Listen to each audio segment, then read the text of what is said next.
AP రాష్ట్రాన్ని పట్టిపీడిస్తున్న వైసీపీని గద్దెదించడమే తమ లక్ష్యమన్నారు అరకు బీజేపీ ఎంపీ అభ్యర్థి కొత్తపల్లి గీత. సీఎం జగన్ ప్రభుత్వాన్ని ఇంటికి పంపడానికి ప్రజలు సిద్ధంగా ఉన్నారని, రానున్న ఎన్నికల్లో వైసీపీ ఓటమి ఖాయమన్నారు. ప్రపంచ దేశాల్లో మోదీ పెద్దన్న పాత్ర పోషిస్తున్నారని, ఏపీపై కూడా ప్రత్యేక దృష్టి సారించాలని కోరారు ఎంపీ అభ్యర్థి గీత.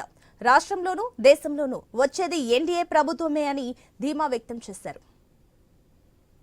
చాలా విషయాల్లో అట్లాగా ఉందండి. ఎందుకంటే 2014 నుంచి 19 వరకు మనం తెచ్చుకున్న సంక్షేమ పథకాలు కానీ అభివృద్ధి పథకాలు కానీ అక్కడితోటే ఫుల్ స్టాప్ పడిపోయినాయి. ఇప్పుడు స్వచ్ఛ భారత్ అన్నది ఉన్నదంటే అసలు స్వచ్ఛ భారత్ అన్నది ఒక్క టాయిలెట్ కానీ ఒక్క అడుగు ముందుకు కానీ ఈ 5 సంవత్సరాల్లో ముందుకు వెళ్ళలేదు.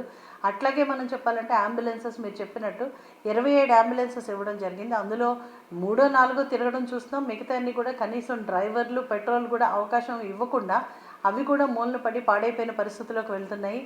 ప్రభుత్వం చాలా వరకు గిరిజన అభివృద్ధిని కంప్లీట్గా నిర్లక్ష్యం చేసింది. ఎందుకంటే సప్లాన్ నిధులు కంప్లీట్గా దోచుకుంది, డైవర్ట్ చేసేసింది.